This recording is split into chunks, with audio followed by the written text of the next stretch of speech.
Bon samedi matin, j'espère qu'on se prépare à vivre une belle fin de semaine, qu'on pourra prendre le temps de se reposer, mais pour bien commencer notre journée, notre fin de semaine, on prend le temps, comme on le fait à tous les samedis, d'aller rejoindre notre petite sœur Angèle.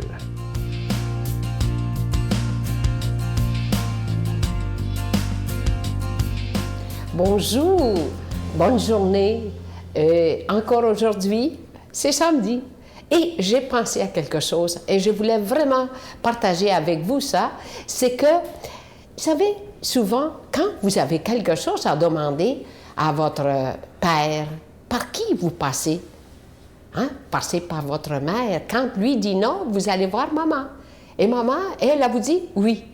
C'est pour ça qu'on est chanceux d'en avoir les deux, pour être capable de recourir. Mais quand on demande quelque chose à Marie, sûrement qu'elle va vous l'accorder. Elle va vraiment prendre soin de son enfant. Et quand vous ne pouvez pas le dire, que vous n'êtes pas capable de le dire, prenez un petit papier, écrivez-le et mettez-le à ses pieds. Elle va y penser et elle va certainement un jour dire « Là, c'est le moment, je vais vous le donner, ce que tu veux. » Tu sais, il y a beaucoup d'enfants qui, des fois, ils voudraient avoir telle chose, puis l'autre affaire. Mais là, va vous dire une chose. On passe, papa veut pas. Ah non, et qu'est-ce qu'on fait? On va aller voir Marie. Maman, que c'est Marie, maman. Et maman, elle va dire, oh, ben voyons donc, laisse-le faire, donnez-y donc. Ah, voilà, c'est ça, on va le faire, ça va le calmer. Alors, voyez-vous, c'est notre quotidien. Mais elle a une grande place dans nos cœurs. Hein? Maman, c'est un grand morceau.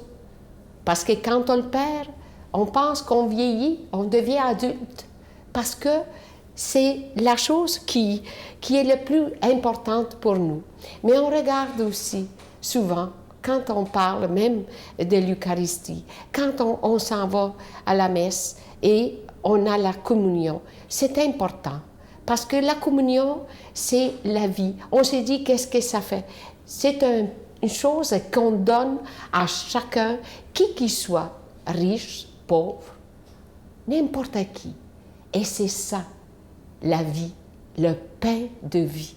Ça passe par Marie, ça va à Jésus, et Jésus nous offre le pain quotidien dans lequel nous avons besoin pour garder notre paix intérieure, garder notre vie, garder notre joie, malgré des fois qu'on a de la peine. Alors, écrivez-le dans un petit papier et dites-vous tout simplement, je te dis mon secret, et mets-le à ses pieds. Et puis, elle va trouver qu'est-ce que te faut, et au moment précis, elle va te le donner. Tu vois comme c'est important des fois. Dans notre petite vie, tu vas dire, ah oui, c'est simple, mais c'est grand, mais c'est bon, et ça nous fait du bien. Alors, parle à Marie, dites-lui tout simplement que tu l'aimes. Notre Père qui es aux cieux, que ton nom soit sanctifié, que ton règne vienne, que ta volonté soit faite sur la terre comme au ciel. Donne-nous aujourd'hui notre pain de ce jour. Pardonne-nous nos offenses, comme nous pardonnons aussi à ceux qui nous ont offensés. Et ne nous soumets pas à la tentation, mais délivre-nous du mal, car c'est à toi qu'appartiennent le règne, la puissance et la gloire, pour les siècles des siècles. Amen. Comme je vous en parlais la semaine dernière, je suis tellement heureux de vous parler de ce beau cadeau. Ça faisait des années que beaucoup d'entre vous demandaient est-ce qu'on pourrait avoir un beau crucifix, quelque chose d'original à un moment donné, et on l'a enfin trouvé. Il s'agit du crucifix, cette croix murale de la Trinité, de la Sainte Trinité. Il est plaqué argent et or, il est déjà béni également, et ça se donne extrêmement bien en cadeau. Je vous rappelle que vous le recevez avec un don de 25 et si vous en voulez deux, c'est avec un don de 40 Peut-être que des gens qui écoutent peut-être pour la première fois se disent comment ça se fait qu'ils parlent d'argent d'une émission religieuse. Vous savez, ça va faire bientôt 19 ans qu'on est là sur l'ensemble du réseau TVA. Et évidemment, il nous faut payer pour être à la télé, que ce soit pour la production, la diffusion. Mais ce qui est beau, c'est que ça fait bientôt 19 ans qu'on est ensemble pour proclamer la priorité des priorités. Alors, je vous donne l'adresse en vous disant merci de tout cœur de votre générosité. L'adresse, La Victoire de l'Amour, casier postal 120, succursale Boucherville à Boucherville, le J4B 5E6, je vous la redonne. La Victoire de l'Amour, casier postal 120, succursale Boucherville à Boucherville, le J4B 5E6. Également par téléphone, par carte de crédit, du lundi au jeudi, de 8h30 à 16h30, dans le 514-523-4433, 523-4433 ou sans frais, le 1-888-811-9291, 1-888-811-9291 et aussi sur notre site Internet, le www.lavictoiredelamour.org. Et je vous rappelle également, je vous en parlais il y a quelques semaines, beaucoup de gens demandent si le si bon CD du Dr Lapointe est toujours disponible. Il est toujours disponible. Ça nous fera plaisir de vous l'envoyer si vous le voulez. Également, je vous dis merci de tout cœur de votre générosité.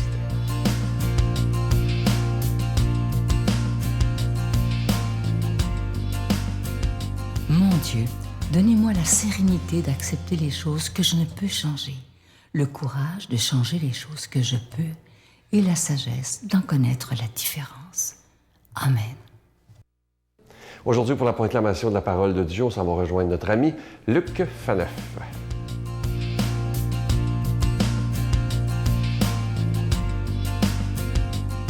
Bonjour, heureux de vous retrouver en ce 17 août, n'est-ce pas, pour la méditation de cette parole de Dieu, la parole de Dieu qui fait vivre. Aujourd'hui, dans l'Évangile, Jésus va nous révéler quelque chose qui est peut-être banal pour nous, mais qui ne l'était pas pour les gens de son époque. Donc, l'importance des enfants, et il en rajoute une couche, et de savoir les imiter. Oui, les imiter dans notre vie spirituelle, pas les crises pour avoir des petits bonbons et tout le reste. Donc, demandons à l'Esprit Saint qui a inspiré ce texte et qui gouverne nos vies de venir dans nos cœurs, j'allais dire nous posséder, pour que ce texte, descende en nous, transforme nos vies. On présenta des enfants à Jésus pour qu'il leur impose les mains en priant. Mais les disciples les écartaient vivement. Jésus leur dit, « Laissez les enfants, ne les empêchez pas de venir à moi, car le royaume de Dieu est à ceux qui leur ressemblent. » Jésus leur imposa les mains, puis il partit de là. Acclamons cette parole de Dieu. Louange à toi, Seigneur Jésus. Vous savez, pendant que je lisais le texte, parce que comme vous savez, je suis père de 5 enfants, donc j'avais les images comme ça, mon esprit des enfants. On sait comment est-ce que des enfants, ça peut vraiment chahuter, ça peut faire du bruit et déranger. Et disons que ça, c'est un des passages de l'Évangile qui est très facile quand on est père de famille ou mère de famille à imaginer, tout le bruit, les enfants qui courent partout, qui jouaient avec les jeux de l'époque, et les adultes, qui sont sérieux ou qui jouent un peu à être sérieux et qui essaient de tasser ses enfants pour qu'ils ne dérangent pas. Dérangez pas le maître, le rabbi. Et il faut savoir qu'en Israël, comme dans presque toute l'Antiquité et même Moyen-Âge, les enfants, le mot enfant vient du mot latin infans. Ça veut dire, in c'est un privatif, non, puis fan ça vient de fari qui veut dire parler, celui qui ne parle pas. Alors, l'enfant, jusqu'à 2 ans, il ne parle pas, mais après ça, ça voudrait dire, excusez-moi en québécois, ferme-la. Tu n'as pas à parler. OK? Donc, ça traduit ça, juste dans le mot, l'importance qu'ils avaient au plan social. Certes, un papa et une maman, je veux dire, depuis que le monde est monde, c'est plus que l'instinct de conservation, c'est l'instinct naturel. On les aime, nos enfants. Mais là, ce dont il est question, c'est de la place qu'on leur donne dans la société. Bien sûr que dans l'Antiquité, comme aujourd'hui, on sait que les enfants sont l'avenir. Les enfants sont notre demain, en quelque sorte. C'est eux qui vont prendre soin de nous, qui vont diriger le monde et le reste. Sauf que pendant qu'ils sont enfants, c'est nous qui sommes dans les postes de pouvoir. Et le réflexe des adultes, pendant très longtemps dans l'histoire de l'humanité, ça a été de leur dire, restez à votre place, faites pas trop de bruit, laissez-nous arranger les affaires. Jésus, donc, va inventer en quelque sorte, pour le monde juif, j'allais dire la catéchèse. Bien sûr qu'il y avait de la catéchèse, bien sûr qu'on apprenait aux jeunes à réciter, à apprendre la Torah et tout le reste. Mais Jésus va vraiment leur donner une importance, je dirais, centrale, parce que des enfants autour d'un rabbi, et ça, c'est quelque chose de plus nouveau, d'accord? Et Jésus qui va demander surtout aux adultes d'adopter, au plan de leur attitude spirituelle, ce qu'il y a de meilleur dans l'enfant. Ça, c'est radicalement nouveau, d'accord? Parce que le rite, le religieux, à l'époque, c'était quoi?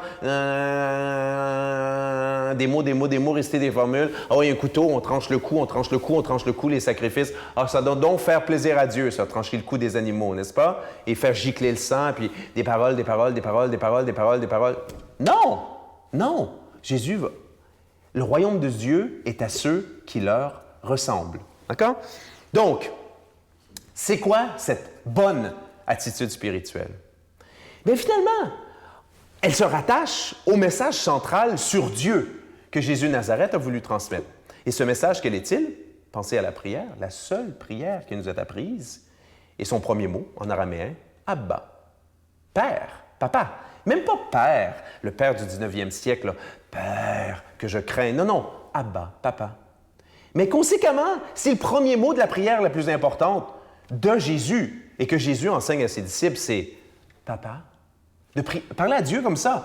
Avez-vous déjà mesuré la révolution que ça représente, ça, dans l'histoire des religions? Dire à Dieu, papa, le petit papa, là, le papa des enfants, papa. C'est quelque chose de... Voilà, c'est révolutionnaire. Mais ça veut dire que l'on soit, évidemment, enfant, mais plus tard, hein, jeune adolescent et adulte, on doit conserver cette attitude spirituelle. Ça veut dire quoi, ça? Oui, je deviens adulte dans mon esprit, dans ma tête, dans ma résolution, dans ma volonté, dans mon intelligence, dans mon insertion sociale, par mon job, mes études. Oui, je suis pleinement adulte, conscient de ce que je fais. Mais dans ma relation avec Dieu, je demeure l'enfant. Dieu est mon papa. Ça veut dire que, comment dire, il faut que ça vienne chercher dans ma personne l'aspect de confiance, l'aspect d'abandon. Hein? Ce jeune enfant qui... Moi, ça me frappe, là, j'ai quelques marches chez moi, on habite un split level, n'est-ce pas? Puis il y a un 5-6 marches là, entre la cuisine puis le vestibule à l'entrée. Puis mes enfants ont tous fait ça, chacun à leur tour. Papa, papa, quand je reviens du travail, je tends les mains comme ça, je monte sur la première marche, et ils se laissent tomber. Puis là, je les attrape, je les prends, puis je leur donne un beau bisou. Okay? Mais avec Dieu, il faut être capable de faire ça. Hein? Se laisser tomber. L'abandon. L'abandon dans la confiance, parce qu'on sait que notre papa, hein, qui est notre Dieu, nous aime. Et quoi qu'il arrive dans notre vie, hein, c'est pour notre bien. C'est pour notre bien, même les épreuves. Demandons à ce Dieu qui est papa de nous bénir, Père, Fils et Saint-Esprit. Bonne journée. Je vous salue Marie, pleine de grâce. Le Seigneur est avec vous. Vous êtes bénie entre toutes les femmes, et Jésus, le fruit de vos entrailles, est béni. Sainte Marie, Mère de Dieu, priez pour nous pauvres pécheurs, maintenant et à l'heure de notre mort. Amen. Des vacances ressourcement sur des airs de musique country. Pour la 19e année consécutive, la Victoire de l'Amour vous invite à son ressourcement annuel à la Riviera Maya au Mexique, à l'hôtel Ocean Turquesa, du 17 janvier au 2 février 2014, en compagnie de Sœur Angèle, l'abbé Raymond Gravel, Sylvain Charon et en spectacle chanteur country Irvin Blais. Informations et réservations, voyage intermission au 514-288-6077 ou sans frais 1-800-465-3255. Bonjour, ici Irvin Blais. Je tiens à vous inviter à venir passer avec nous à Riviera Maya au Mexique 2 semaines de rêve pour s'amuser, être heureux, puis je vous y attends. Je veux que vous soyez avec nous autres.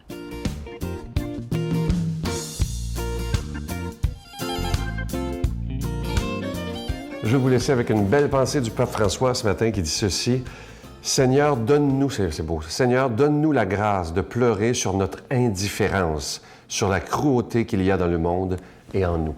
C'est vrai, là, je pense que la chose la plus terrible dans la vie, c'est l'indifférence. Alors aujourd'hui, prenons le temps de méditer sur les choses parfois qu'on est indifférent.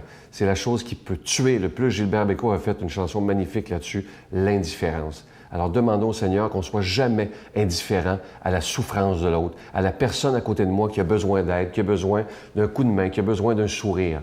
Alors Seigneur, aide-nous à ne jamais être indifférent à la souffrance de l'autre. Je vous attends demain pour l'émission du dimanche. Bye.